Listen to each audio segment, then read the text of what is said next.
സൗജന്യ ബസ് യാത്ര എന്ന ലേബലിൽ സതീശൻ നടത്തിയ പൊറാട്ട് നാടകം കഴിഞ്ഞു.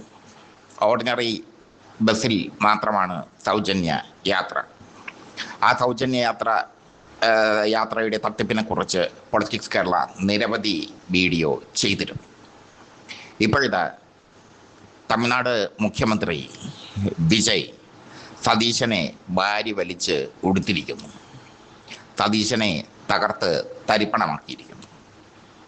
ഒരു നയപ്രഖ്യാപനം നടത്തേണ്ടത് എങ്ങനെ വേണം എന്ന് വിജയ് തെളിയിച്ചിരിക്കുന്നു. കേരളത്തിൽ നയപ്രഖ്യാപന പ്രസംഗം നടത്തിയ സതീശൻ കേന്ദ്ര സർക്കാരിനെതിരെ ഒന്നും പറഞ്ഞില്ല.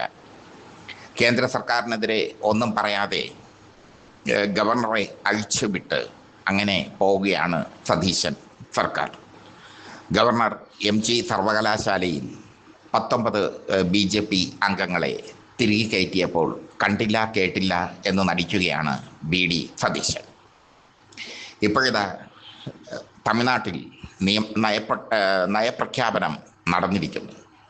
TVK സർക്കാർ നടത്തിയിരിക്കുന്നു. മുല്ലപ്പെരിയാറിൽ കേരളത്തിൻ്റെ ആവശ്യപ്രകാരം പുതിയ ഡാം നിർമ്മിക്കുന്നതിനെതിരെ വിജയ് രംഗത്ത് വന്നു.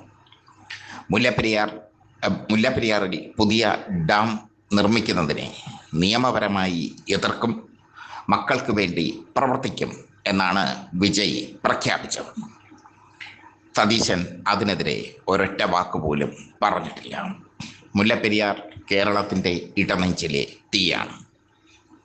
1895 ബ്രിട്ടീഷ് ഭരണകാലത്താണ് മുല്ലപ്പെരിയാർ കരാർ ഉണ്ടാകുന്നത്. 999 വർഷത്തേക്ക് മുല്ലപ്പെരിയാർ തമിഴ്നാടിനാണ്. തമിഴ്നാടിന് കേരളത്തെ പോലെ ജലലഭ്യത ഇല്ല. ജലലഭ്യത ഉറപ്പ് വരുത്താനാണ്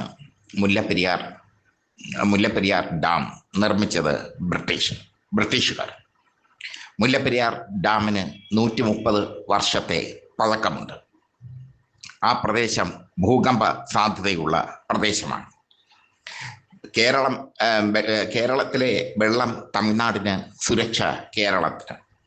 ഇതായിരുന്നു അന്ന് നിർമ്മിക്കുമ്പോൾ ബ്രിട്ടീഷുകാർ ഉദ്ദേശിച്ചത്. എന്നാൽ 2014 സുപ്രീം കോടതി വിധി പ്രകാരം വിധി തമിഴ്നാടിന് അനുകൂലമായി വന്നു. സുരക്ഷയും തമിഴ്നാട് ഏറ്റെടുക്കേണ്ട സുരക്ഷയും തമിഴ്നാടിന് ഏറ്റെടുക്കേണ്ടി വന്നു. അല്ലെങ്കിൽ തമിഴ്നാടിന് നൽകി സുപ്രീം കോടതി വിധി. തമിഴ്നാട് സർക്കാർ, മാറി വരുന്ന തമിഴ്നാട് സർക്കാർ തങ്ങളുടെ താല്പര്യം സംരക്ഷിക്കാൻ ഒറ്റക്കെട്ടായി നിൽക്കുന്നു.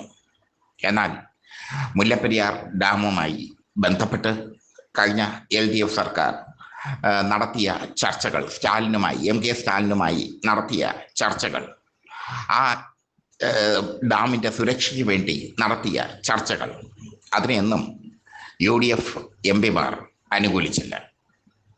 UDFകാരും അതിനെ അനുകൂലിച്ചില്ല. ആ ചർച്ചയ്ക്ക് നേരെ കണ്ണടച്ചു.